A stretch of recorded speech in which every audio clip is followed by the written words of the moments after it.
നമസ്കാരം, സിറ്റി ന്യൂസിലേക്ക് സ്വാഗതം. വയനാടിനെ ചേർത്ത് പിടിക്കാൻ മുഖ്യമന്ത്രിയുടെ ദുരിതാശ്വാസ നിധിയിലേക്ക് സഹായ പ്രവാഹം തുടരുന്നു. വ്യക്തികളും സംഘടനകളും വിവിധ കൂട്ടായ്മകളും പെൻഷൻ തുകയുമൊക്കെ ദുരിതാശ്വാസ നിധിയിലേക്ക് സംഭാവന ചെയ്യുകയാണ്. മുഖ്യമന്ത്രിയുടെ പിണറായി കൺവെൻഷൻ സെന്ററിലുള്ള ക്യാമ്പ് ഓഫീസിൽ വെച്ച് അദ്ദേഹം സംഭാവനകൾ സ്വീകരിച്ചു. നിരവധി പേരാണ് സഹായവുമായി എത്തിയത്.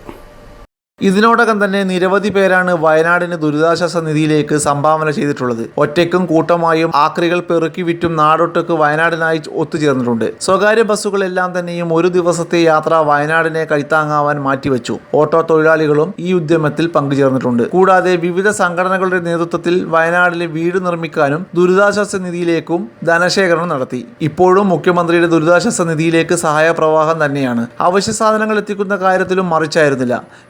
മറന്നായിരുന്നു എല്ലാവരും വയനാടിനായി ഒന്നിച്ചത്. പെൻഷൻ തുക പോലും ദുരിതാശ്വാസ നിധിയിലേക്ക് സംഭാവന ചെയ്തിട്ടുണ്ട്. കുഞ്ഞുങ്ങളുടെ കൊച്ചു സമ്പാദ്യ കുടുക്കുകൾ പോലും വയനാടിനായി നൽകി. ഇപ്പോഴും മുഖ്യമന്ത്രിയുടെ പിണറായിയിലുള്ള കൺവെൻഷൻ സെന്ററിലുള്ള ക്യാമ്പ് ഓഫീസിലും സഹായം എത്തിക്കൊണ്ടിരിക്കുകയാണ്. കൂടുതൽ വാർത്തകൾ അറിയുവാൻ സിറ്റി ചാനൽ വാട്സ്ആപ്പ് ഗ്രൂപ്പിൽ ജോയിൻ ചെയ്യുക. അപ്പോൾ യൂട്യൂബ് ചാനൽ സന്ദർശിക്കുക. വാർത്തകളുടെ അവസാനിക്കുന്നില്ല. മറ്റൊരു വാർത്തയുമായി വീണ്ടും കാണാം. നമസ്കാരം.